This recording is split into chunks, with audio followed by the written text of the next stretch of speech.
ప్రార్థన చేసుకుంటున్నాను.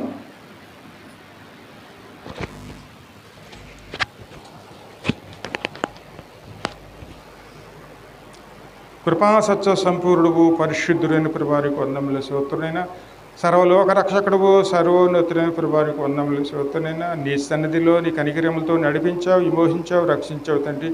ఎంతో గొప్ప కార్యాలు జరిగించేవాడు నీవే ప్రభుడైనా. నీ కృప ఎల్లవేళలా కనపరిచేవాడు నీవే ప్రభువానికి వందములు స్తోత్రం. స్థిరపరిచేవాడునైనా మీ ఆదరణ కనికరములతో ఎల్లప్పుడూ జ్ఞాపకం చేసుకునేవాడు విని తండ్రి నీకు వందములు స్తోత్రుడైనా. నశించిపోయేదాన్ని వెతికి రక్షించడానికి వచ్చినట్టు మీకు వందములు స్తోత్రుడైనా. అవును ప్రభుడైనా, మా కోసం ప్రాణం పెట్టినవాడు విమోహించినవాడు. ఈ సమయంలో కూడా జ్ఞాపకం చేసుకోండి అయినా. నీ సన్నిధిలో నిత్యం నిలిచి ఉండే దగ్గర మీరే మమ్మల్ని నడిపించి బలపరచమని, యాజకుడిగా కాపరిగా నేను మీరే మమ్మల్ని సిద్ధపరచమని, మీరే మమ్మల్ని బలపరచమని యేసయ్య యొక్క పరిశుద్ధ నామములో అడివేకుడుచున్నాం తండ్రి. వాక్యాన్ని జ్ఞాపకం చేసుకుందాం. మరి చాలా ప్రాముఖ్యమైన సమయంలోకి వచ్చి ఉన్నాం కాబట్టి వాక్యాన్ని జ్ఞాపకం చేసుకుందాం. కొరింథీయులకు రాసిన 2వ పత్రికలో 6వ అధ్యాయంలో మొదటి వచనం జ్ఞాపకం చేసుకుందాం.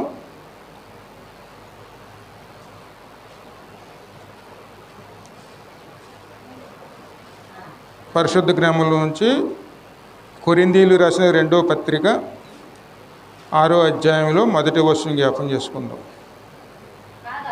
కాగా మేము ఆయనతోడి పనివారమై మీరు పొందిన దేవుని కృపను వ్యర్థము చేసుకునవద్దని మిమ్ములను వేడుకొనుచున్నాము. హల్లెలూయా. ఎందుకంటే ఇక్కడ ఈ మాట రాస్తున్నది ఎవరండి? అపోస్తులైనటువంటి పౌలు రాస్తున్నారండి. ఏమని రాస్తున్నారైనా?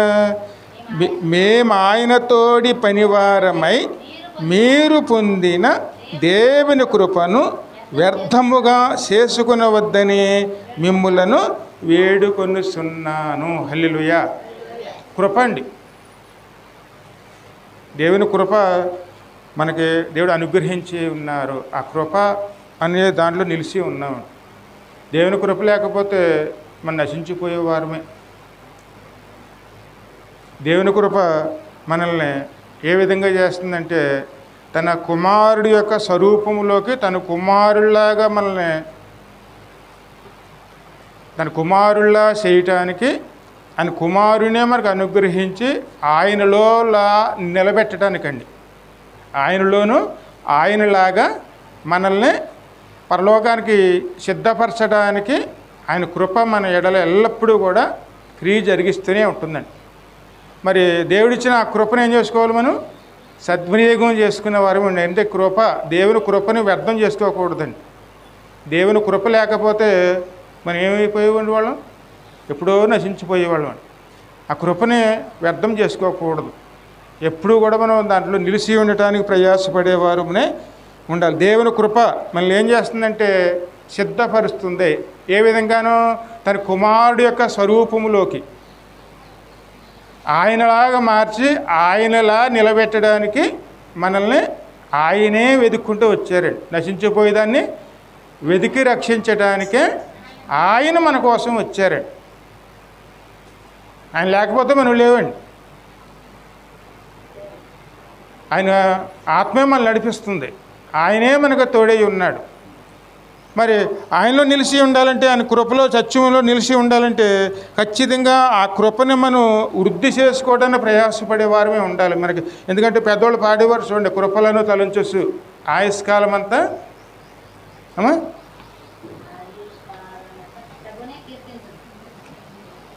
కృపలను తలంచుచు కృపలను తలంచుసు ఆయుష్కాలమంతా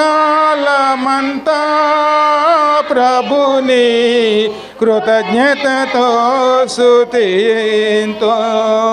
మన ఆయుష్కాలమంతా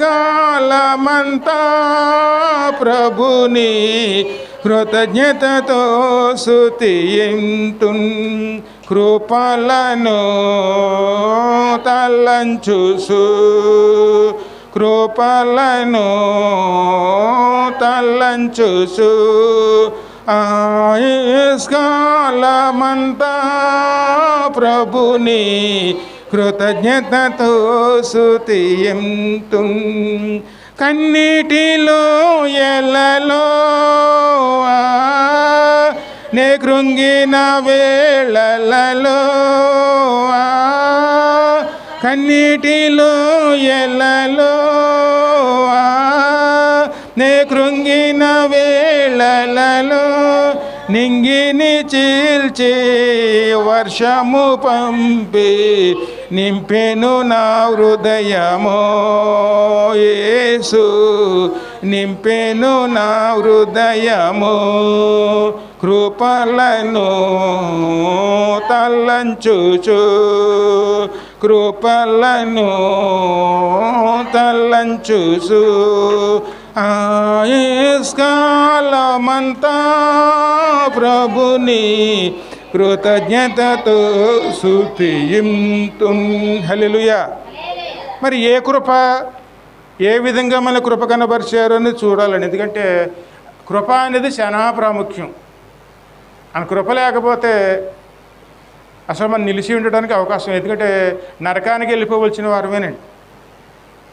పాపానికి వచ్చే జీతము మరణమేనండి. మరి ఏ కృప గురించి పౌలు మాట్లాడుతున్నాడు అనేది మరి ఈరోజు మనం జ్ఞాపకం చేసుకుందాం. కొరింథీయులకు రాసిన పత్రికలో 2 కొరింథీయుల్లోను ఒకసారి 5వ అధ్యాయం 21వ వచనం జ్ఞాపకం చేసుకుందాం.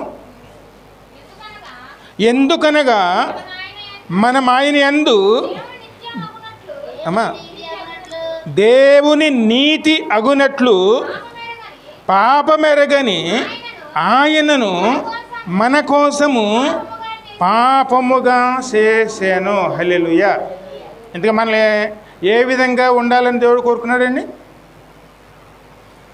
అమ్మా దేవుని నీతి అగినట్లు. దేవుని నీతి అంటే ఏమిటంటే క్రీస్తే దేవుని నీతి అండి. దేవుని క్రీస్తే దేవుని యొక్క నీతి అండి. క్రీస్తులాగా మనం రూపొందించబడే విధంగా ఆయనే మన కోసం వచ్చారండి. ఎందులో ఉన్నప్పుడు వచ్చారు ఆయన? మన అపరాధం వల్లను పాపం వల్లను చచ్చిన వారమై ఉన్నప్పుడు మనలను ఎపిసీలు 2వ అధ్యాయంలో ఉంటుందండి.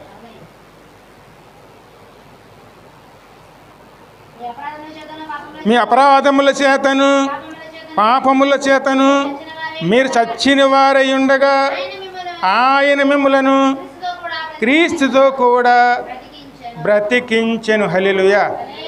మనల్ని ఏ విధంగా మళ్ళీ నూతన జీవం ఇచ్చారండి? క్రీస్తుతో కూడా. మన ఏ స్థితిలో ఉన్నప్పుడు?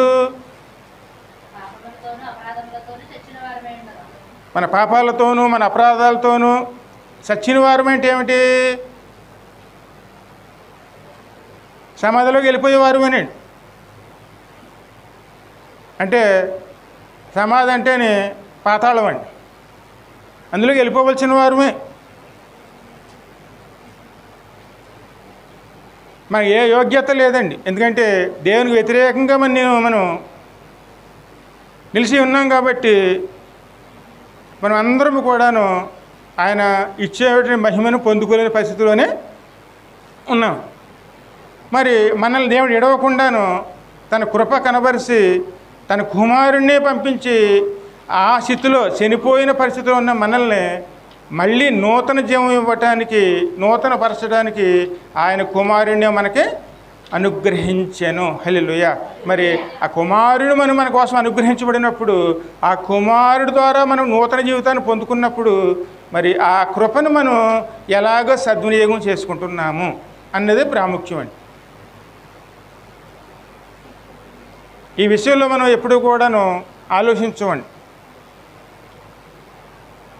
మన జీవితానికి అవసరమైన అన్నిటి గురించి ఆలోచిస్తాం, కానీ దేవుడు ఈ కార్యం చేసి మనల్ని పరలోకవాసులుగా మార్చినటువంటి ఆ కృప దేవుడు కనబరిచినప్పుడు ఆ కృపను మనం సద్వినియోగం చేసుకుంటున్నామా దుర్వినియోగం చేసుకుంటున్నామా అన్నది ప్రాముఖ్యం అండి. ఆ విషయం మనం ఆలోచించమండి. సద్వినియోగం చేసుకోవటం అంటే ఏమిటి?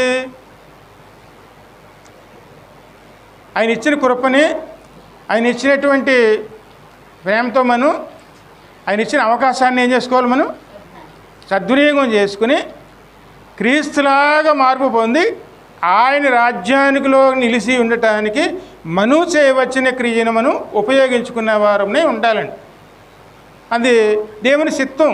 కానీ మనం ఏం చేస్తాం? దాన్ని మనం దుర్వినియోగం చేసుకుంటాం. దాని గురించి మనం ఆలోచించాం. కేవలం దేవుడు నమ్ముకోవటానికంటే కేవలం మనం ఇక్కడ ఈ ఆశీర్వాదాలు పొందుకోవటానికి గురించి ఆలోచిస్తూ ఉంటాం. కానీ మనం ఏ స్థితిలో ఉన్నప్పుడు మనం రక్షించబడ్డాము, ఆ స్థితిలో ఉండి ఆయనతో కూడా మనం ఏ విధంగా వెళ్ళాలి, దానికోసం మనం చేయవలసిన క్రియలు ఏమిటి? ఎందుకంటే మనం నూతన జీవితాన్ని పొందుకున్నప్పుడు అది మన ఎడల కార్యం జరిగించబడే విధంగా మనం అది దానికోసం ప్రయాసపడే వారమే ఉండాలండి. ఏది కూడాను మన ప్రయత్నం చేయకుండా రాదండి.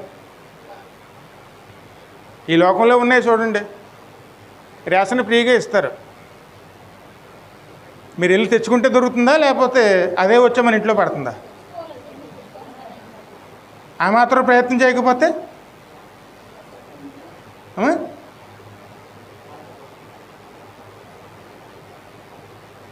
ఏదైనా సరే ఒకటి మనం పొందుకుంటున్నామంటే దాన్ని పొందుకోవడానికి కావాల్సిన సిద్ధపాటు కలిగి ఉండాలండి. సిద్ధపాటు లేకుండా జరగదండి. మనం రక్షించబడ్డామని నమ్ముకుంటున్నాం. ఎందుకంటే చాలామంది మనం బాప్తిస్మం ఎందుకు తీసుకున్నామంటే రక్షణ పొందుకోవడానికి అంటున్నాం. కానీ ఆ రక్షణ పొందుకోవడానికి మనం చేస్తున్న క్రియలు ఏమిటి? రక్షణ పొందుకున్నామని నమ్ముకున్నాం కాబట్టి మనం బాప్తిస్మం తీసుకున్నాం ఆయన నామంలోను. తీసుకున్న తర్వాత మనం చేస్తున్నటువంటి ప్రయత్నం ఏమిటి? ఆ రక్షణలో నిలవటానికి మనం చేస్తున్న ప్రయత్నాలు ఏమిటి అన్నది చాలా ప్రాముఖ్యం అండి. అందుకే పౌలు అంటున్నాడు అన్నమాట, మీకు ఈ ఇవ్వబడిన కృపని వ్యర్థముగా మీరు పాడు చేసుకొనవద్దు. వ్యర్థం అంటే ఏమిటి?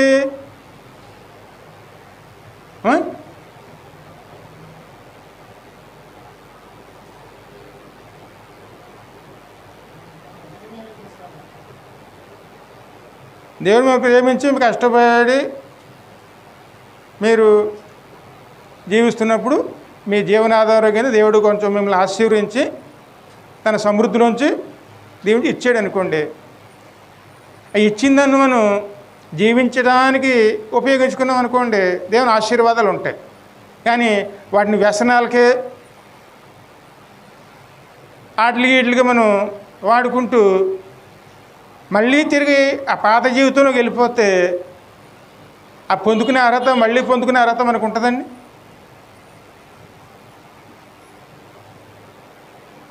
బాగుపడండి అని చెప్పి ఎవరన్నా మనకు సహాయం చేసినప్పుడు ఆ సహాయాన్ని మనం వ్యసనాల కోసం ఉపయోగించుకుంటే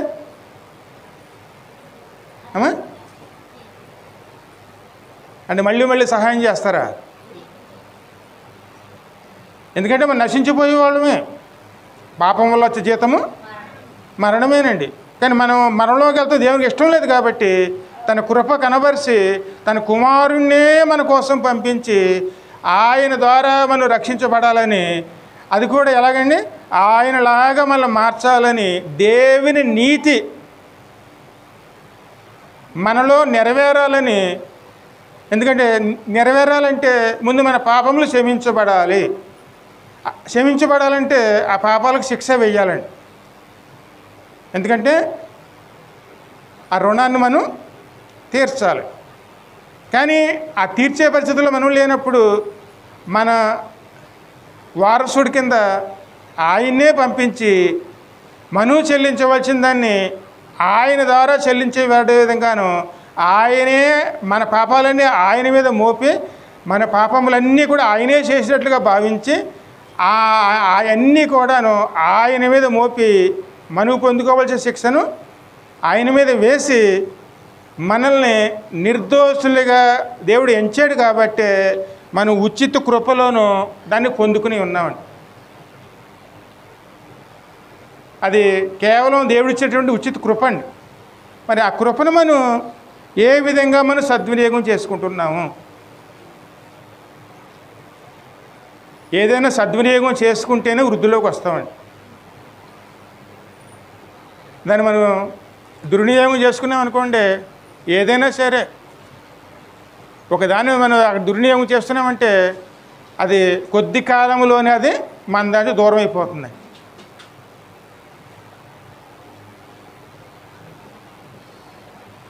విత్తనాలు వేసుకుంటేనే ఫలాలు వస్తాయండి. కానీ విత్తనాలు కూడా మనం దుర్వినియోగం చేసుకున్నాం అనుకోండి, అప్పుడు మనకి ఏం కుదురుతుంది?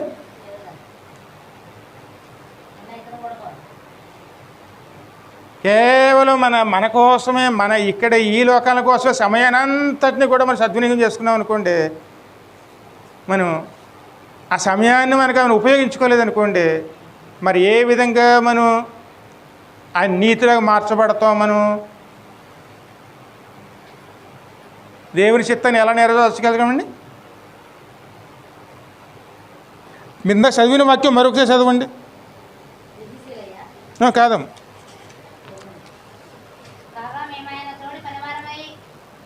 ఒక్క నిమిషం. 5వ అధ్యాయంలో, ఎందుకనగా మనం ఆయన యందు దేవుని నీతి అగునట్లు. హల్లెలూయా. దేవుని నీతి అగుతేనే మనం పరలోక రాజ్యం వెళ్తామండి. ఈ లోకనీతిగా మనం పరలోక రాజ్యం వెళ్ళలేమండి. మన పరలోక నీతిగా మనం మార్చబడితేనే మనం పరలోక రాజ్యానికి వెళ్ళగలమండి. అందుకే ఆయన కుమారుడు స్వరూపంలో మార్చబడటానికి, ఎందుకంటే దేవుని నీతి అంటే క్రీస్తేనండి. ఆయన కుమారులాగా మనం మార్చడానికి మనలో ఉన్న లోపాలన్నిటినీ కూడాను తన కుమారుడి మీద మోపెను. ఎందుకనగా మనం ఆయన దేవుని నీతి అగినట్లు పాపమెరగని ఆయనను మన కోసము పాపముగా చేసెను. యేసయ్యలో పాపం లేదండి, లోపాలు లేవండి. నాలో పాపం ఉన్నదని ఎవరు నిరూపించగలరు అన్నారు ఆయన. ఆయనలో పాపం లేదు, కానీ మన కోసం ఆయన ఏం చేశారు? పాపముగా ఎంచబడ్డారండి. మ్రాని మీద వేలాడిన వాడు శాపగ్రస్తుడు. మరి దేవుని కుమారుడు శాపగ్రస్తుడు ఎలాగవుతాడండి? అమ్మా, తన స్థితిని కూడా పక్కన పెట్టి మన కోసం మన శాపాన్ని ఆయన పొందుకున్నాడండి. కాబట్టి ఆయన శాపగ్రస్తుడిగా దేవుడే ఎంచాడు. దేవుడే నిర్ణయించి, ఎందుకు నిర్ణయించాడు? మనల్ని దేవుని కుమారులుగా మార్చడానికండి. అందుకోసం తన కుమారుణ్ణి ఒక పాపిగా మార్చి ఆ పాపానికి వేల్చి శిక్షని ఆయనకి వేసి మనల్ని నీతిమంతులుగాను మార్చాడండి. మరి మనం నీతిమంతులుగా మార్చబడిన వారు మనము ఆ నీతిని సద్వినియోగం చేసుకుంటున్నామా, దుర్వినియోగం చేసుకుంటున్నామా అన్నది ప్రాముఖ్యం అండి. ఏ విధంగా మనం ముందుకు వెళుతున్నాం? ముఖ్యంగా ముందు ఆయనలో మనం చూసేది ఏమంటే, మత్తయి సువార్త చూడమో 9వ అధ్యాయం 35-36 వచనాలు. 9, 35, 36.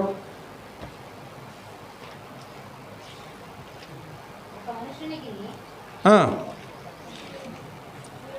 9, 35, 36. యేసు వారి సమాజ మందిరములలో బోధించుచు రాజ్య సువార్త ప్రకటించుచు ప్రతి విధమైన రోగమును ప్రతి విధమైన వ్యాధిని స్వస్థపరచుచు సమస్త పట్టణములందు గ్రామములందు సంచారము చేసెను. ఆయన సమూహములను చూసి వారు కాపరలేని గొర్రెల వలె విసికి చెదిరి ఉన్నందున వారి మీద కనికరపడి, కోత విస్తారమే కానీ పనివారు కొద్దిగా ఉన్నారు కనుక తన కోతకు పనివారిని పంపమని కోత యజమానిని వేడుకొనమని తన శిష్యులతో చెప్పెను. హల్లెలూయా. సమస్తమైన రోగముల నుంచి సమస్తముల వ్యాధుల్లోంచి ఆయన మనకి ఏమి ఇచ్చారండి? స్వస్థత.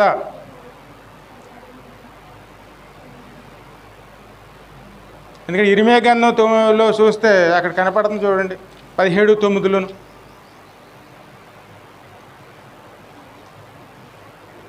ఘోరమైన అన్నిటికన్నా ఘోరమైన వ్యాధి ఏదంటే, ఘోరమైన వ్యాధి ఏదమ్మా? పాపం అండి. పాపం కూడా వ్యాధే.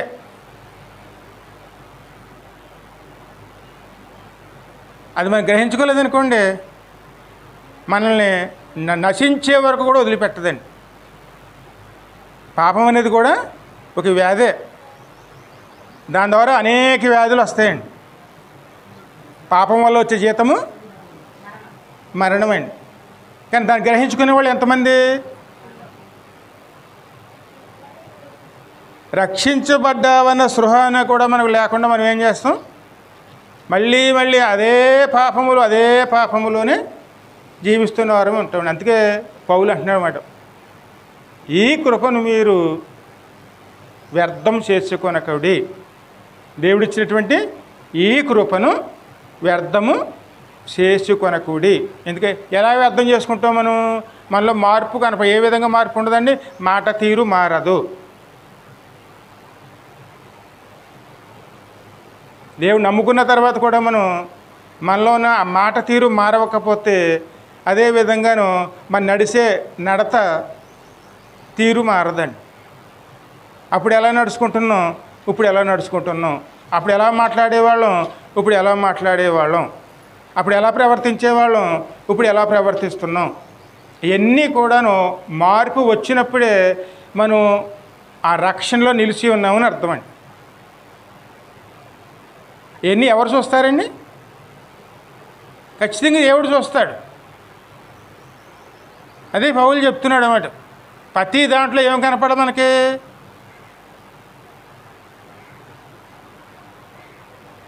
యేసుక్రీస్తు ఉన్న వారికి ఈ శిక్షా విధి ఉండదండి. పాతవి గతించెను, సమస్తమును నూతన పరచబడెను. పాత జీవితం అన్నీ మనం విడిచిపెట్టేసాం, కొత్త జీవితాన్ని మొదలు పెడతాం. విత్తనం వేసామనుకోండి, మళ్ళీ మొలిచినప్పుడు విత్తనంగా కనపడదండి. ఆ విత్తనంలోంచి ఏమొస్తుంది అమ్మా? కొత్త మొలకండి. మళ్ళీ కొత్త ఫలాలు వస్తాయండి. పాత ఏమైపోయినాయి? అన్నీ గతించిపోయినాయండి. మళ్ళీ కొత్త జీవితాన్ని ఆరంభిస్తామండి. పాత జీవితం ఏమిటి? మన దేవుళ్ళు మనల్ని దేవుని నీతిగా మార్చక మునుపు ఉన్నది మన పాత జీవితం అండి. కానీ దేవుడు మనల్ని ప్రేమించి తన కొత్త జీవితాన్ని మనకు అనుగ్రహించాడు కాబట్టి, అది కూడా ఎలాగిచ్చాడు మనకి? తన కుమారుడు ద్వారా అనుగ్రహించినప్పుడు, ఆయన స్వరూపులోకి మార్చినప్పుడు, దేవుని నీతిగా మార్చినప్పుడు, ఆ నీతి మనలోనూ వృద్ధి చెందుతూ ఉండాలండి. ఆ వృద్ధి చెందడానికి కావాల్సినవి అన్నీ కూడా మనం సమకూర్చుకుంటున్న వారునే ఉండాలండి. అలా సమకూర్చుకున్నాం అనుకోండి, దినదినము మరి ఫలిస్తూ ఉంటాం. నీరు కట్టేవాడు నీరు కడతాడు, ఎరువులు వేసేవాడు ఎరువులు వేస్తాడండి. ఖచ్చితంగా దేవుడు ఇస్తాడండి. నీరు కట్టేవాడు నీరు కడతాడు, నీరు కట్టేది ఆయనే, ఎరువులు వేసేది ఆయనేనండి. అప్పుడు మనం ఏం చేస్తాం? దినదినము కూడా ఫలాలు ఇచ్చేవారి కింద ఉంటామండి. సమృద్ధిలో దేవుడు నిలుపుతాడండి. అలా ఉండాలంటే ముందు మనలో ఉన్న పాతవి ఏం చేయాలండి? గతించిపోవాలండి. కొత్త జీవితాన్ని ఆరంభించేవారునే ఉండాలి. పాతవి నశించిపోయినాయి, ఇప్పుడు మన కొత్త జీవితాన్ని ఆరంభించేవాడి. అలా ఉండటమే దేవుని చిత్తం అండి. దేవుని నీతి అవ్వాలండి. మనం చూస్తే దేవుని నీతి ఎలాగుంటుందంటే, మనం జీవించే విధానాన్ని బట్టి ప్రజలు తెలుసుకునే విధంగా ఉండాలి. అది దేవుని కోరిక. ఎందుకంటే యేసయ్యను చూసారనుకోండి, యేసయ్యలో ఉన్న లోపాలు చూడగలరండి? ఉంటే చూస్తారు. ఆయనలో ఏం లోపం ఉంది? ఏమీ లేదండి ఆయనలో. ఆయన లోపం అనేది లేదు. తీర్పు చెప్పేటువంటి రాజు చెప్పాడు, నాకు ఈయనలో ఏ దోషము కనబడలేదు. మనం అలాగా మార్చడానికి దేవుడు నిర్ణయించుకుని తన రక్తముతో మనల్ని కడిగి పరిశుద్ధపరిచినప్పుడు దాంట్లో మనం వృద్ధి చెందుకుంటూ వచ్చేవారమే ఉండాలండి. అది దేవుని చిత్తం అండి. అందుకే ఇక్కడ జ్ఞాపకం చేస్తున్నాడు అనమాట. మీకు ఇచ్చిన ఈ కృపని వ్యర్థపరుచుకొనకూడి. వ్యర్థం చేసుకుంటే మరొకసారి ఆ కృప మనకి దొరకడం అనేది అసాధ్యమండి.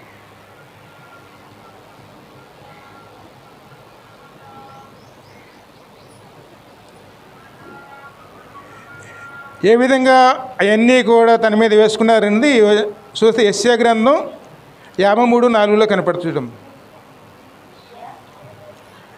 53:4 వస్తున్నాం.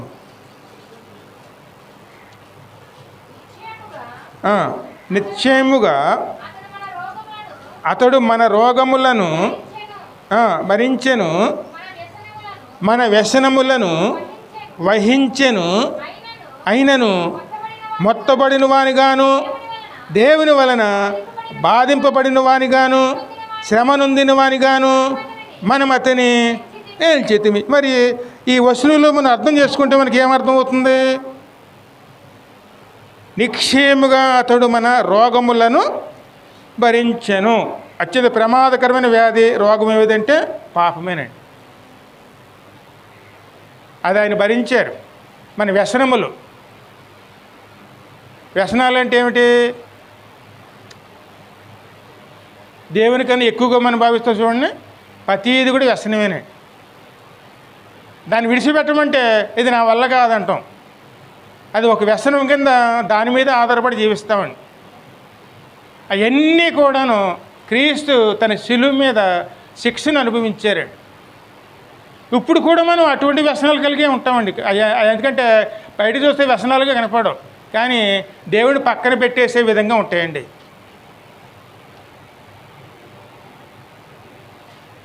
ప్రతిదాన్ని కూడాను ఒక వ్యసనంగా మార్చుకుని దేవునికి దూరం అయిపోయే వరకు ఉన్నామనుకోండి, అది దేవుని మనం అవమానపరిచిన వారుగా ఉంటామండి. మరి ఎటువంటి వ్యసనాలు కలిగి ఉన్నాం?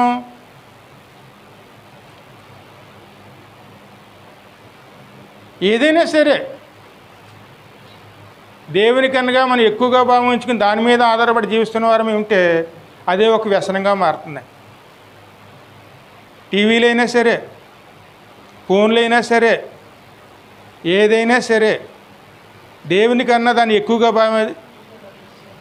దాని మీద ఆధారపడ్డామంటే, దేవుని పక్కన పెట్టేవారుగా ఉంటే అదే ఒక వ్యసనంగా మారుతుంది. ఆయన మన మీద ఉన్నటువంటి వ్యసనాలను ఏం చేసుకున్నారైనా మనలో ఉన్నవి తాను వహించుకుని దానికి పడవలసిన శిక్షని తాను అనుభవించి మనకేమిచ్చాడైనా? ఇంకా ముందు చదువు. రోగములు భరించాను, మన వ్యసనములు వసించాను, అయినను మొత్తబడిన వానిగాను, దేవుని వల్ల బాధింపబడిన వానిగాను, తృణీకరింపబడిగాను మనం ఆయన ఎంచితిమి.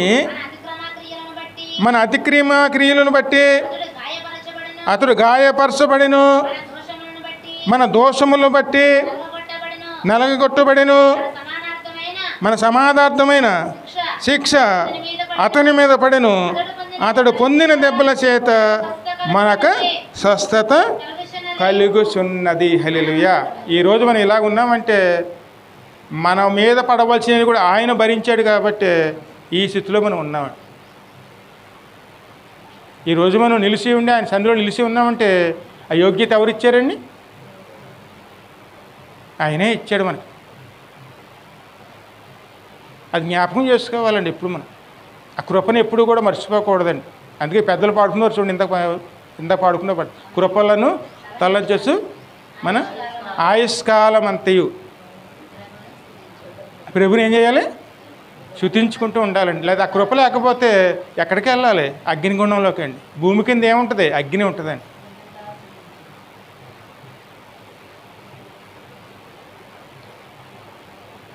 పాతాళంలో ఏముంటుందండి? అగ్ని అండి. అందరూ నశించిపోవాలండి. ఆత్మ నశించదండి. అగ్ని కాలుతూ కాలుతూ కాలుతూ బాధలు అనుభవిస్తూనే ఉంటుంది. కేవలం నశించేది శరీరం ఒకటేనండి, భూమిలో కలిసిపోతుంది. కానీ ఆత్మకు నశింపు ఉండదు. ఉంటే దేవుని దగ్గర ఉండాలి, లేకపోతే పాతాళంలో ఉండాలి.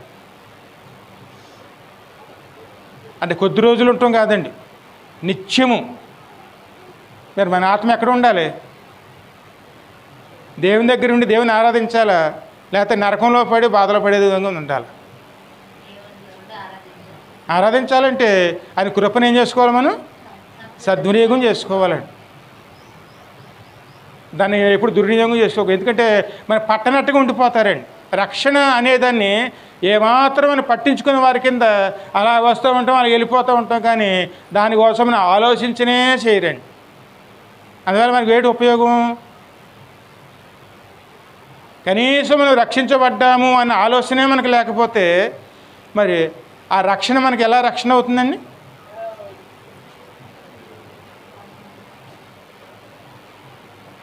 రక్షించబడ్డాము అందుకోసం మన కోసం ఆయన ఏం చేశారు?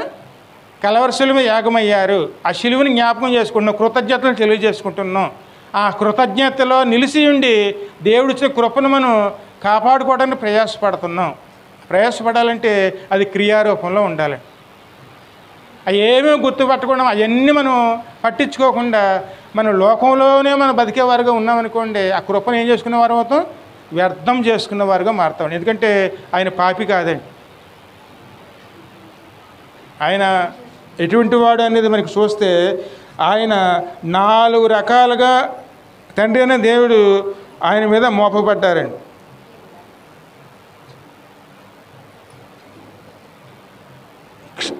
సరే, లోకాసువార్త 23:4 చూడమ్మా.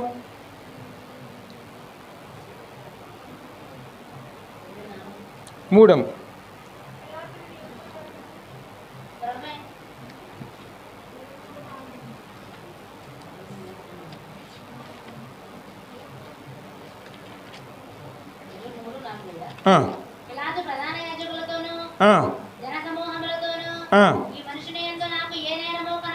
పిలాతు ఎవరు?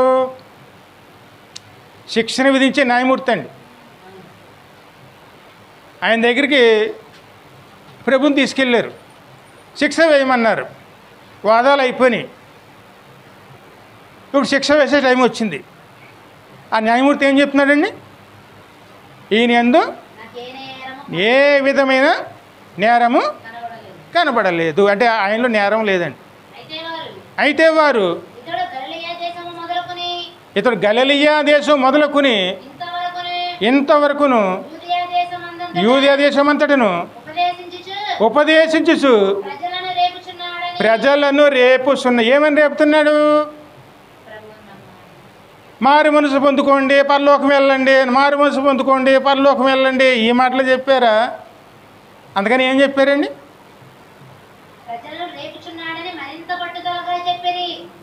చూడండి,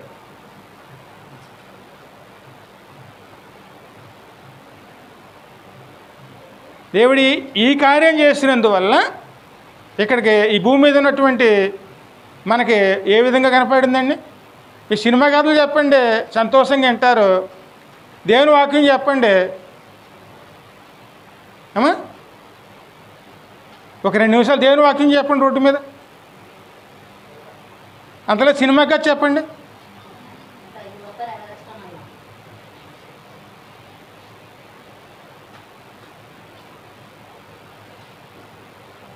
అదేనండి, దేవుడు మనకి ఇచ్చిన కృపను ఏం చేసుకుంటున్నాం? పాడు చేసుకుంటున్నాం. కృపాకాలం అయిపోయింది అనుకోండి, కృపాకాలం ఏమిటి? మన ఆయుష్కాలం అయిపోయింది అనుకోండి, ఆ తర్వాత ఎక్కడికి వెళ్ళాలి? ఇక నరకానికేనండి. దేవుడు నమ్ముకోలేని వాళ్ళు కదండి, నమ్ముకున్న వాళ్ళం కూడా మనం కూడాను ఆ కృపని అంటే మరి రక్షించబడ్డామన్న ధ్యాస కూడా మనం లేకుండా మనం ఏం చేస్తాం? దాన్ని మనం దుర్వినియోగం చేసుకున్న వారుగా మారిపోతామండి. మనం రక్షించబడిన వారము, యేసు మన కోసం ప్రాణం పెట్టాడు, మనం విమోచించబడిన వారము అని గుర్తించుకుని మన సమయము మన సందర్భం అన్నీ కూడాను ఎక్కడ ఉండాలి, ఎక్కడ గడపాలి అనే విషయంలో మనం నిలిచి తెలుసుకున్నాం అనుకోండి, అక్కడే ఉంటామండి. అందుకే అపహాసకులు కూర్చుండి చోట కూర్చుండక, వాక్యం ఏం చెప్తుంది? అపహాసకులు కూర్చున్న చోట కూర్చుండక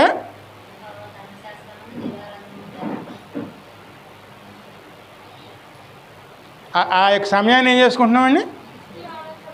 దుర్వినియోగం చేసుకు. మరి ఆశీర్వాదాలు మనకి ఎలాగొస్తాయి? రావండి, వ్యర్థం చేసేసుకుంటున్నాం. అపహాసకులు. దేవుడు అంటే ఏమిడో తెలియని బిడ్డల దగ్గర మనకు వచ్చుని కాలమంతా వ్యర్థం చేసుకుని, ఆయన ఆరాధన సమయం అంతా పాడు చేసుకుని, ఆయన స్తుతించవలసిన సమయం అంతా పాడు చేసుకుని, దేవుడా నీవే దిక్కెట్టే మనకి దేవుడు ఎలా దిక్కు అవుతాడండి?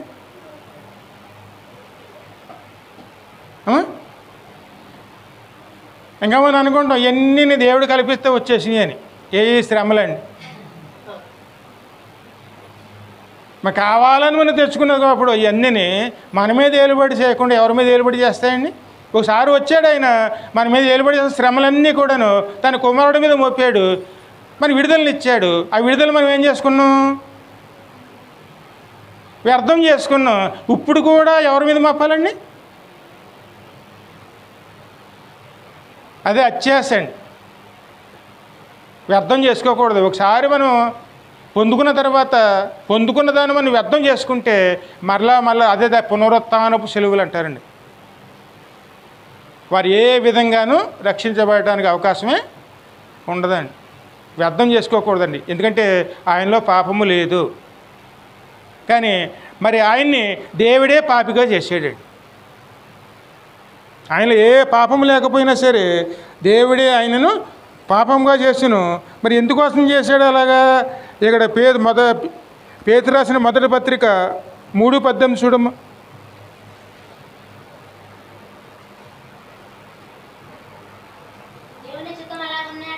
దేవుని చిత్తం అలాగున్న ఎడల కీడు చేసి శ్రమపడుట కంటే మేలు చేసి శ్రమపడుటయే బహు మంచిది. మరి శ్రమలన్నీ మనం దేని ద్వారా తెచ్చుకుంటున్నామండి? అమ్మా, ఇప్పుడు మనం అనుభవిస్తున్న శ్రమలన్నీ దేనివల్ల వస్తున్నాయి?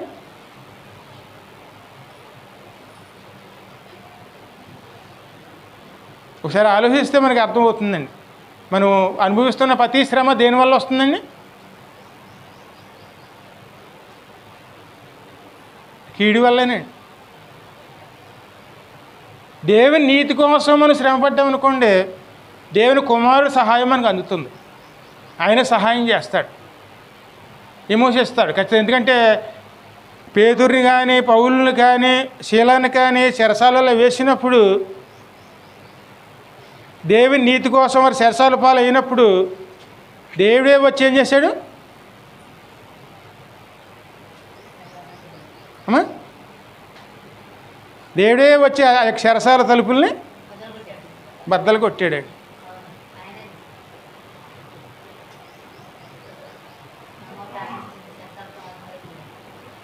సంఘం ప్రార్థించగా చెరసాల పునాదులే కదిలిపోయినాయండి.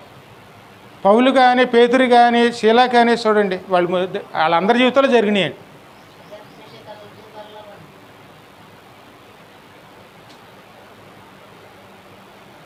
ఇంకా ముంచదు. కీడు చేసి శ్రమపడుట కంటే మేలు చేసి శ్రమపడుటే బహు మంచిది. ఏలయనగా మనలను దేవుని యొద్దకు తెచ్చుటకు అనీతిమంతులు అంటే అనీతిమంతుల కొరకు నీతిమంతుడైన క్రీస్తు శరీరం విషయంలో చంపబడి ఆత్మ విషయములో బ్రతికింపబడి పాపముల విషయములో ఒక్కసారే శ్రమపడు. ఎందుకంటే అనీతిమంతులు అంటే మన నీతిమంతులు కాకుండా ఉన్నప్పుడే ఆయన మన కోసం శారీరకంగా ఆ శిక్షణ అంతా కూడా ఆయన భరించారండి. అది ఒక్కసారేనండి. ఒక్కసారి రక్షణ అనుభవించిన తర్వాత ఆ రక్షణను మనం నిలవటానికే ప్రయాసపడాలి. కానీ ఆ రక్షణను కాదని మనం దూరంగా జరిగిపోయేవారు ఉన్నామనుకోండి, అవును మనకి దేవుడే నమ్ముకున్నాం, దేవుడిని నమ్ముకున్న తర్వాత మనలో ఏముండకూడదు? ఆ మాట గలతీల్లో ఉంటుంది చూడండి.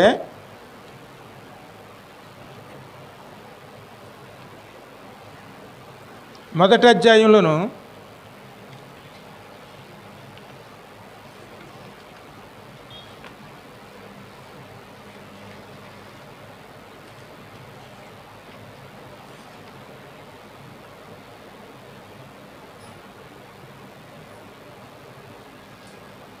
ఒక నిమిషం ఆగు.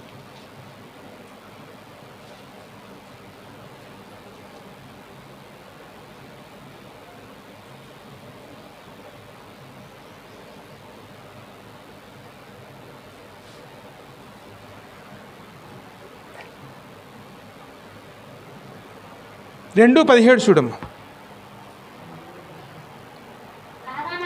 కాగా మనము క్రీస్తునందు నీతిమంతులమని తీర్చబడుటకు వెదుకుచుండగా మనము పాపముగా కనబడిన యెడల ఆ పక్షమందు క్రీస్తు పాపమునకు పరిచారకుడాయన. పరిచారకుడు ఏమిటి?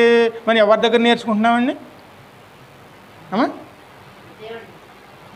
ఇది కూడా ఒక బడేనండి, స్కూలే, అంటే ధర్మశాస్త్రం సంబంధించిన స్కూల్ అండి. బాలశిక్ష ఇదే గ్రంథంలో ఉంటుంది, బాలశిక్షకుడు ఆయన. మరి ఆ స్కూల్లోకి వెళ్ళి మనం ఏమి నేర్చుకుంటున్నాం? పాపాలు నేర్చుకుంటున్నామా, లేకపోతే పాపంలోంచి ఎలా బయటపడాలనేది నేర్చుకుంటున్నామా? అమ్మా,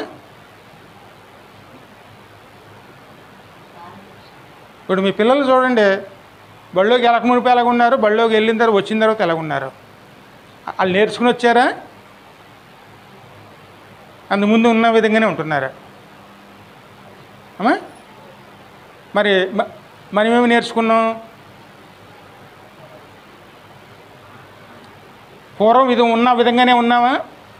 మనం ఏమైనా కొత్తగా నేర్చుకున్నామా? కొత్తగా నేర్చుకున్న దాన్ని బట్టి మనం జీవిస్తున్నామా, లేకపోతే పాత జీవిత విధానాన్ని బట్టే జీవిస్తున్నామా? అదే పౌలు అడుగుతున్నాడు. క్రీస్తు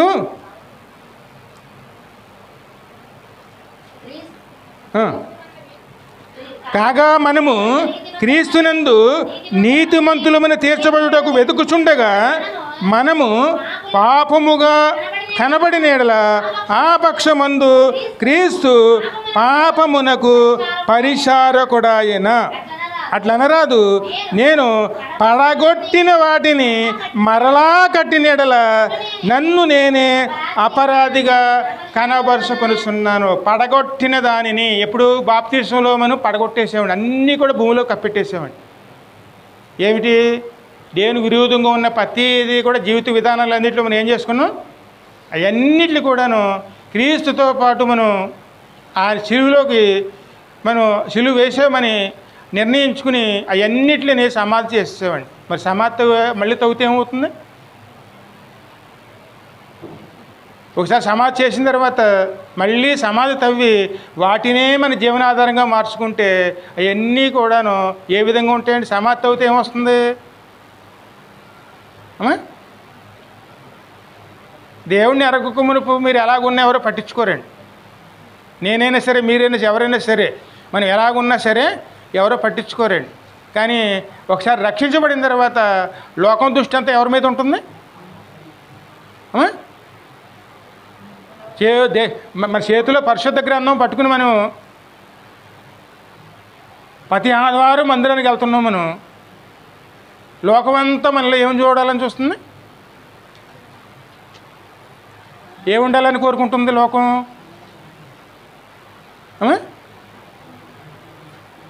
మార్పు కనపడలేదనుకోండి, అప్పుడు ఆ లోకం ఏమనుకుంటుంది? వాళ్ళ దేవుడు ఏమి నేర్పించాడు?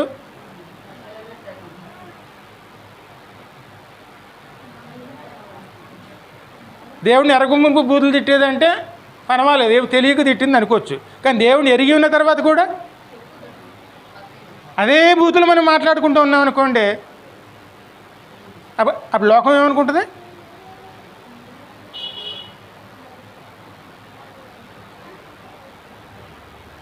ఖచ్చితంగా దేవుని నామానికి అవమానం వస్తుందండి. అందుకే పౌలు అంటున్నాడు, పాపంలోంచి బయటికి రావడానికి దేవుడు నడిపించాడా, పాపంలో ఉండి జీవించడానికి దేవుడు నడిపించాడా? అదే వ్యర్థం చేసుకోవటం అండి. దేవుడి రక్షణను మనం వ్యర్థం చేసుకోవటం. అందుకే పౌలు బతుమాలుతున్నాడు, నేను బతుమాలు కొనుస్తున్నాను, మీకు ఇచ్చింది అమూల్యమైనది. రక్షణ అనేది చాలా అమూల్యమైందండి. ఎంత గొప్ప రక్షణ నీవు నిర్లక్ష్యం చేసిన యెడల నువ్వు ఎలాగా రక్షించబడుదువు? ఆ మాట ఎబ్రీలో ఉంటుందండి. అందుకే ఎప్పుడు కూడా మనం రక్షణ అనేది దేవుడు ఇచ్చాడండి, ఉచితంగా ఇచ్చాడు. ఆ రక్షణ అంటే ఏమిటి? ఈ లోకంలో ఉన్నటువంటి మన దోషాలన్నిటిని తీసివేసి పరలోక వాసులు కంటే పరలోక నీతిగా మనం మార్చడమే రక్షణ అండి. ఆ రక్షణ మనం పోగొట్టుకుంటే మరి ఇంకెలా వెళ్ళగలం పరలోకం?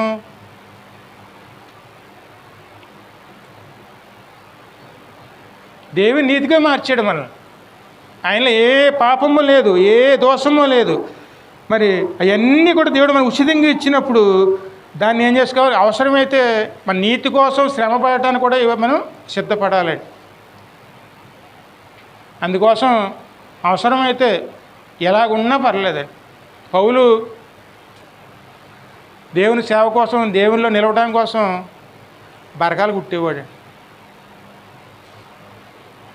ఆ బరకాలు కుట్టిన డబ్బులతోనే ఆయన బతికాడండి.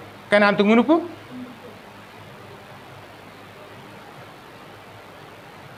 అత్యంత విలాసమైన జీవితం అండి.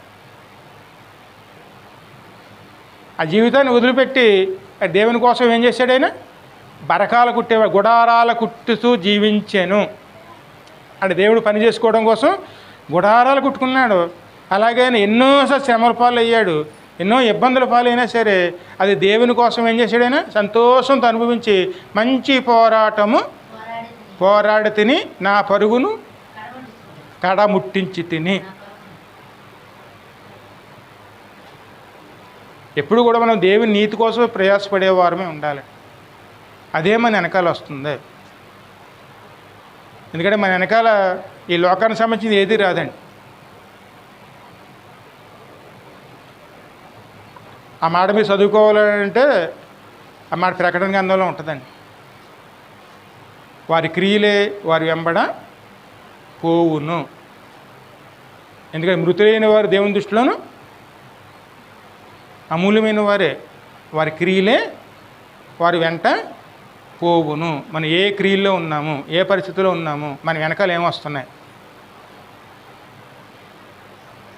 ఆ కృపను మనం ఎప్పుడు కూడా సద్వినియోగం చేసుకునేవారునే ఉండ. అదేవిధంగా మొదటి యోహాను చూడండి, యోహాను పత్రిక మొదటి పత్రికలో 4:10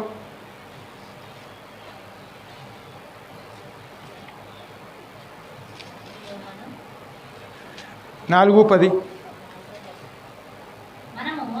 మనము దేవుని ప్రేమించితమని కాదు, తానే మనల్ని ప్రేమించి మన పాపములను ప్రాయశ్చిత్తమై ఉండుటకు తన కుమారుని పంపెను. హల్లెలూయా. దేవుడు మనం ప్రేమించామని కాదండి, దేవుడే మనల్ని ప్రేమించి తన కుమారుణ్ణి, ఎందుకంటే మన పాపాలు ప్రాయశ్చిత్తం చేయాలి. ఎందుకంటే పాపం అయితే చేయగలం, కానీ దాన్ని దూరం చేసుకోవడం అనేది అసాధ్యం అండి. నెత్తి మీద మొయ్యరాని బరువు మోస్తున్నాం, ఈపు మీద దింపుకోవాలంటే ఎవరో వచ్చి దింపితేనే కానీ అది దింపుకోవటం అసాధ్యం అండి. దేవుడే మనల్ని ప్రేమించి తన కుమారుడు వచ్చి ఆ బరువుని తానే దింపాడు. అందుకే ప్రయాసపడి భారాలు మోయిస్తున్న సమస్త జనులారా నా యొద్దకు రండి, నేను మీకు విశ్రాంతిని ఇస్తాను. మొయ్యలేని బరువులండి. ఆ పాపం అనేది మొయ్యలేని బరువు అండి. ఎవరు దింపుకోలేరు. పడేసామనుకోండి దాని కింద పడి చచ్చిపోతామండి. మోయవలసిందే. కింద పాడేస్తే దాని కింద మనుము పడతామండి, అప్పుడు నలిగిపోతాం. ఖచ్చితంగా అది ఎవరో ఒకళ్ళు వచ్చి దింపవలసిందండి. ఎందుకంటే నెత్తి మీద బత్త ఉందనుకోండి, కింద పడద్దామంటే అవదండి. ఈపు మీద ఎవరో ఒకళ్ళు వచ్చి దాన్ని దింపాలండి. ఆ వచ్చిన వారే యేసయ్య. అందులో ఏం కనపడుతుంది మనకి? దేవుని ప్రేమ అండి. మనం ప్రేమించేది కాదండి, దేవుడు మనల్ని ప్రేమించి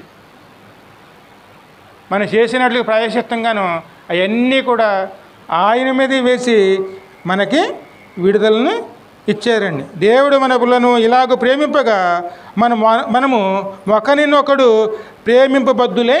దేవుడే మనం ప్రేమించినప్పుడు మన తోటి వారిని మనం ఎలా ప్రేమిస్తున్నాము?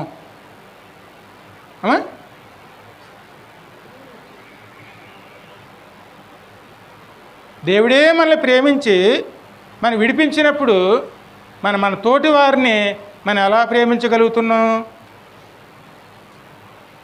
ఇంకా ముంచదు.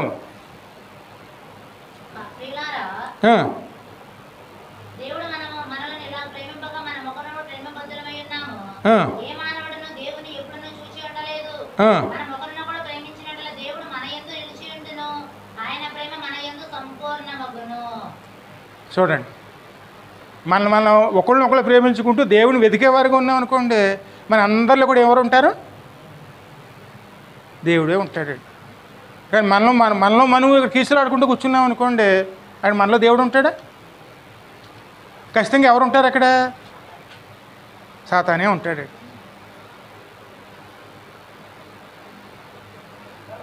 మనకి దేవుడు ఇచ్చిన కృపను ఏం చేసుకోవాలి? మనం సద్వినియోగం చేసుకున్నాం అనుకోండి, దేవుడే మన మధ్యన ఉంటాడు.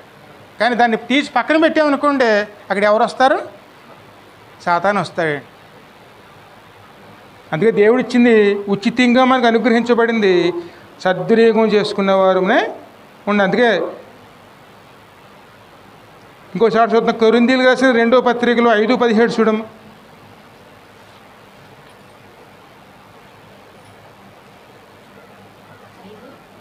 17.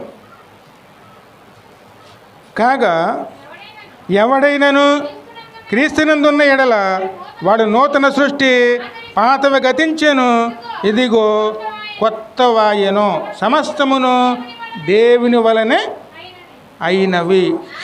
ఆయన మనలను క్రీస్తు ద్వారా తనతో సమాధానపరుచుకొని ఆ సమాధానపరుచువార్తను మాకు అనుగ్రహించు. సమాధానపరుచుకున్నాడు. ఎవరి ద్వారా సమాధానపరుచుకున్నాడని? క్రీస్తు ద్వారా. మరి మన అందరూ కూడా ఎక్కువగా మనం ఆశపడేది కుటుంబంలోనూ శాంతి సమాధానం ఉండాలని. శాంతి సమాధానం ఎవరి వల్ల వస్తుంది మనకి?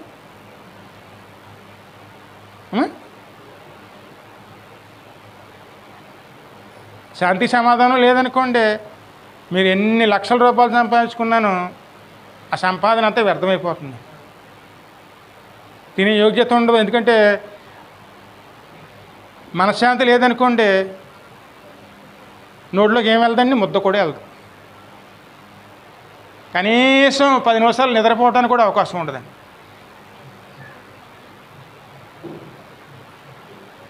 మనశ్శాంతి ఎవరు ఇస్తారు మనకి? దేవుడే ఇస్తాడు. దేవుడు ఇస్తేనే అది మనం పొందుకోగలుగుతామండి. మరి ఆ శాంతిని, సమాధానాన్ని మనం పొందుకోవటానికి ఆయనే మనకి ఆదరణకర్త కింద ఉన్నాడు. మరి ఏ విధంగా మనకి ఇస్తాడు అంటే, రోమీయులు 8 చూడు, మరి 2 నుంచి 6 వచనాల వరకును.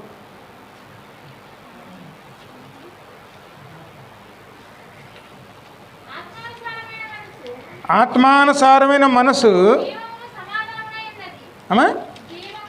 జీవమును సమాధానమునై ఉన్నది. ఏలయనగా శరీరానుసారమైన మనసు దేవునికి విరోధమై ఉన్నది. హల్లెలూయా. అది దేవుని యొక్క ధర్మశాస్త్రానికి లోబడదు. ఏ మనస్సును మనం కలిగి ఉన్నాము? ఆత్మానుసారమైన మనసు ఏం చేస్తుందండి? జీవమును సమాధానమును అయ్యున్నది. ఎలయనగా శరీరానుసారమైన మనసు దేవునికి విరోధమై ఉన్నది. హల్లెలూయా. ఎందుకంటే శరీరానుసారమైన మనసు దేవునికి, ఇందుకు 2 నుంచేగా చదువుతాము. 6 నుంచి కదా, 2 నుంచి అమ్మ. క్రీస్తు యేసున జీవమునిచ్చు ఆత్మ యొక్క నియమము పాప మరణముల నియమము నుండి నన్ను విడిపించెను. హల్లెలూయా. ఒక్క నిమిషం ఆగమ్మ. మరణశిక్ష పడిందని మనకు తెలిసినప్పుడు అక్కడ మన పరిస్థితి ఎలా ఉంటుందండి?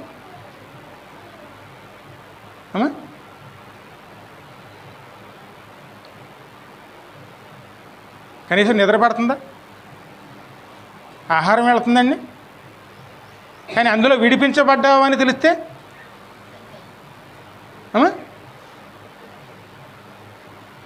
మరణశిక్షలోంచి విడిపించబడ్డామని తెలిస్తే ఎలాగుంటుంది?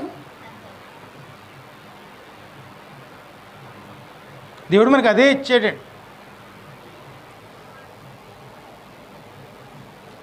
పాప మరణం నియము నుండి నన్ను విడిపించెను, ఎట్లనగా ధర్మశాస్త్రం దేనిని చేయజాలకపోయిను దానిని దేవుడు చేశాను. శరీరం అనుసరించు ఆత్మను అనుసరించి మన యందు ధర్మశాస్త్ర సంబంధమైన నీతి విధి నెరవేర్చబడలేని పాప పరిహార నిమిత్తము దేవుడు తన సొంత కుమారుని పాప శరీరాకారంలో పంపి ఆయన శరీరమందు పాపమునకు శిక్ష విధించెను. హల్లెలూయా. ఎందుకంటే మన నీతిమంతులుగా మార్చడం కోసం మనం ఈ శరీరంతో చేసిన పాపములన్నీ కూడాను ఆయన మీద మోపి ఆయనకు శిక్ష విధించి అందులోంచి మనకి విడుదలని ఇచ్చారండి. అదే మనకి ఇచ్చిన కృప అండి. మనం అనుభవించిన శిక్షని మరొక్కరు మన కోసం భరిస్తామంటే అది ఆయన మన ఎడల దయ తెలిసి మనకి ఇచ్చినటువంటి కొత్త జీవితం అండి. ఇంకా పాతవ గతించెను సమస్తమును క్రొత్తవైన కొత్త జీవితాన్ని ఆరంభించిన వారు అండి. కానీ ఆ కృపను కూడా మనం దుర్వినియోగం చేసుకుంటే మన కోసం మళ్ళీ ఒకరు ఎవరు వస్తారండి? ఎవరు రారండి. అందుకే మనకి మనశ్శాంతి రావాలంటే మొట్టమొదట విడిపించబడాలి. అందుకే మన మనసు ఎవరి మీద ఉండాలి? దేవుని యెషయా గ్రంథంలో ఉంటుందండి. 26:3 ఎవని మనసు నీ మీద ఆనుకొనునో వానిని నీవు పూర్ణ శాంతి గలవానిగా కాపాడుదు. హల్లెలూయా. చూడండి, ఎవరి మనసు నీ మీద ఆనుకొనునో వానిని నీవు పూర్ణ శాంతి గలవానిగా కాపాడుదువు. ఎలయనగా అతడు నీయందు విశ్వాసముంచి ఉన్నాడు. యెహోవాయే నిత్యాశ్రయ దుర్గము, యుగ యుగములను యెహోవాను నమ్ముకొనుడి. హల్లెలూయా. ఏదో ఒక్క విషయంలో దేవుడిని నమ్ముకుని మరొక విషయంలో లోకాన్ని నమ్మటం కాదండి. కేవలం కొంతమంది ఏం చేస్తూ ఉంటాం, మనం ఏదో ఒక విషయం దేవుడిని నమ్ముకుంటాం, కానీ మిగిలిన విషయాలు ఏం చేస్తాం? లోకాన్ని నమ్ముకుని ఆ పనులు చేసుకుంటూ వెళ్తామండి. కానీ మనసు ఆయన మీద పెట్టుకోవడం అంటే ఎలాగా? యుగ యుగములను యెహోవానే నమ్ముకొనుడి. శాంతి సమాధానం ఎప్పుడు కూడా ఆయనలోంచి వస్తాయండి. మనం ఎందుకంటే మన మనసు ఎవరి మీద ఉండాలి? దేవుని మీదనే. మనసు పెట్టి దేవుని ఎదికేమనుకోండి, దేవుడు కనబరుచుకుంటాడు. అందుకే మనం దుర్వినియోగం సమయం దుర్వినియోగం చేసుకున్నాం అనుకోండి, మన ఆయుష్కాలం కొద్ది కాలమే. ఒక్కరోజు మన ఆయుష్లోంచి దేవుని కోసం ఉపయోగించుకుంటే ఆ రోజంతా మనకి శాంతి సమాధానం ఉంటుందండి. అదే దుర్వినియోగం చేసుకుంటే మళ్ళీ దాన్ని సంపాదించుకోవాలన్నా ఏమో ఉపయోగం ఉండదండి. అది రాదు మన దగ్గరికి. అందుకే శాంతి సమాధానం అది ఎక్కడి నుంచి వస్తుంది మనకి? ఎవని మనసు నీ మీద ఆనుకొనునో వారిని నీవు పూర్ణ శాంతి గలవానిగా కాపాడుదువు. ఏలయనగా అతడు నీయందు విశ్వాసముంచి ఉన్నాడు. యెహోవాయే నిత్యాశ్రయ దుర్గము, ఆయన ఉన్నత స్థలములు నివాసులను ఎత్తైన దుర్గమును దిగగొట్టువాడు. ఆయన వానిని పడగొట్టును, నేల దానిని చాలం. ఎందుకంటే దేవుడిని కాదని మనం బయట ప్రయత్నాలు చేస్తే కింద వస్తువులన్నీ మనకు అన్నీ వర్తిస్తాయండి. దేవుడిని కాదని ఎవరు జీవించలేరండి. ఆయన మీద ఆనుకోవాలి. ఆయన ఇచ్చిన ఉచిత కృపని దాన్ని జీవించేవారమే ఉండాలి. దేవుడు మనకి అమూల్యమైనది తన కృపనే మన ఎవరు కనబరిచాడండి. ఆ కృపే రక్షణ. మరి ఎంత గొప్ప రక్షణ మనం నిర్లక్ష్యం చేసుకుంటే మరొక్క దాని ద్వారా ఎలా రక్షించబడతాం? పౌలు అంతగా అన్నాడు, బతిమాలు కొనుసున్నాను.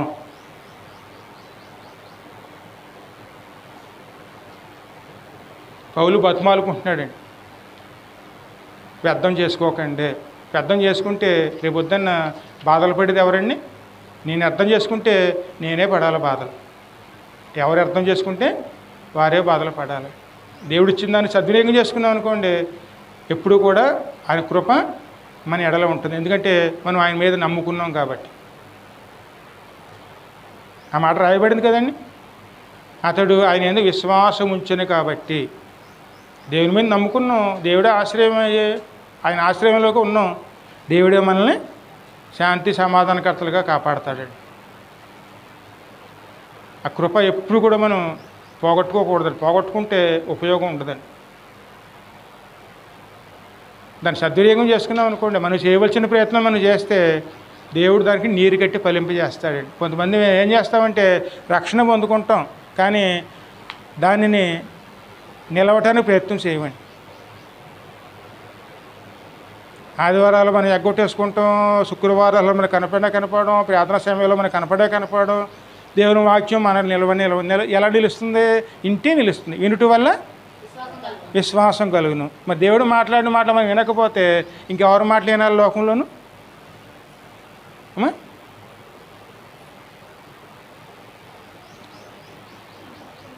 ఏ మాటల వల్ల మనం వింటే మనకు రక్షణ కలుగుతుంది? దేవుని మాటలండి. ఆ విశ్వాసం ఏం చేస్తుంది? మనల్ని కాపాడుతుంది. అందుకే మన విశ్వాసం అనేది క్రియల ద్వారా కనపరుచుకోవాలండి. దేవుని వాక్యాన్ని ఉపయోగించుకోవాలి, సద్వినియోగం చేసుకోవాలి. ఖచ్చితంగా మనల్ని లోకంలోంచి మనల్ని కాపాడుతుంది. అందుకోసం ఆయన ఈ లోకానికి వచ్చారు. తృణీకరించబడిన వారిగా ఉండకూడదు, మరి తృణీకరించకూడదండి. దాన్ని సద్వినియోగం చేసుకునేవారునే. ఎలా సద్వినియోగం చేసుకోవాలి? కీర్తన 37 కీర్తనలో ఉంటుందండి, 3 నుంచి 8 వచనాలు. ఈ ఒక్క వచనం జ్ఞాపకం చేసుకుని ముగించేసుకుందాం. 37 3 నుంచి 8 వచనాలు. యెహోవాయందు నమ్మిక ఉంచి మేలు చేయము, దేశమునందు నివసించి సత్యమును దేశం అంటే ఏ దేశం అది? పరలోక దేశం అండి. పరలోక దేశం అంటే సంఘమేనే. సంఘంలో నివసించి ఏం చేయాలి?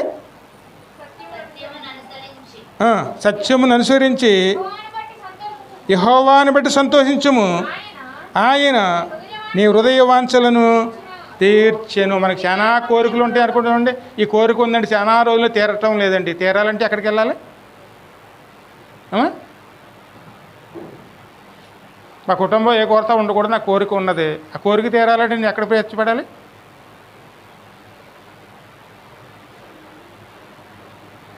ఆయన సన్నిధానంలోనే. ఇంకా ముంచదమ్మా 7 వరకు చదువు.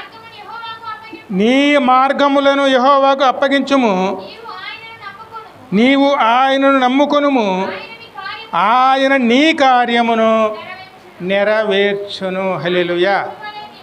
నీ కార్యము ఆయన నెరవేర్చును. ఈ మధ్య చాలామంది పరీక్షలు రాస్తున్నవారు చూడండి, మా కోసం ప్రార్థన చేయండి అంటారు. ఎక్కడి నుంచో ఫోన్లు చేస్తూ ఉంటారు. మీ ప్రార్థన చేస్తే దేవుడు ఆలకిస్తారు రైటే, కానీ మనం ఆయన మార్గం నడుస్తున్నామా లేదా? మనం ఆయన మార్గంలో నడవకుండాను మన కార్యాలు సఫలం చేయాలంటే ఆయన ఎలా చేస్తాడండి? అమ్మా, లేకపోతే మన వ్యాపారాలు వృద్ధి అనుకుంటున్నాం అనుకోండి, ఆ వృద్ధి చెందాలంటే అక్కడ మనం ఎవరిలో నడవాలి? మనం నడవకుండాను ఆయన ఎలా వృద్ధి చేస్తాడండి? కుటుంబంలో శాంతి సమాధానం ఉండాలంటే అక్కడ ఎవరిలో నడవాలి? దేవునిలో నడవాలి. ఆయనే మన కార్యాలని నెరవేర్చేవాడిగా ఉంటాడండి. ఈ మార్గంలో మనం నడుచుకుంటే ఆ కృపలో నిలిచి ఉన్నవారం అవుతాం. అందుకే ఆయనలోకి వెళ్ళాం, ఆయన ద్వారా రక్షించబడ్డాం. పాత జీవితాన్ని పూర్తిగా సమాధి చేస్తాం, ఇప్పుడు కొత్త జీవితాన్ని ఆరంభించామండి. కొత్త జీవితము ఫలాలు పొందుకునే విధంగా ఉండాలండి. మొక్క వస్తుంది, కానీ కొద్ది రోజులకి ఏమొస్తుందండి మొక్కతో పాటు?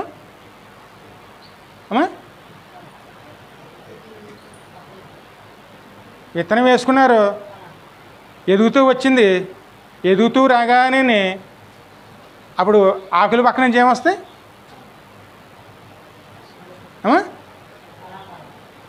ఫలాలు రాకుండా ఆకులు వస్తే ఏమవుతుంది?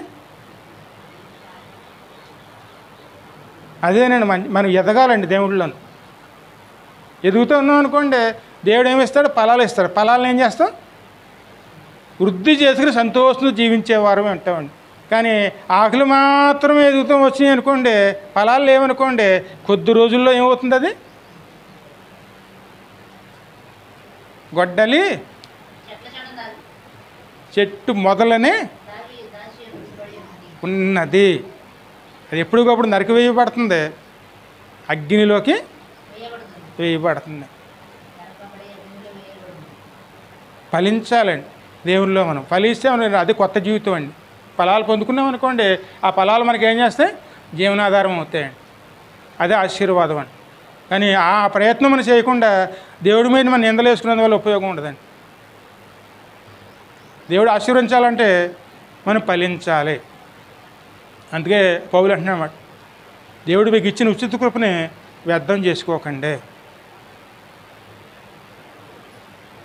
ఆయనలో నిలకడగా నిలిచి ప్రయాసపడితే, ప్రయాసపడి భారం వేసిన నమ్మతిలారా నా యొద్దనే మీకు విశ్రాంతి కలిగిన. దేవుడు చిన్నవాక్యం దీవించి ఆశీర్వదించును గాక.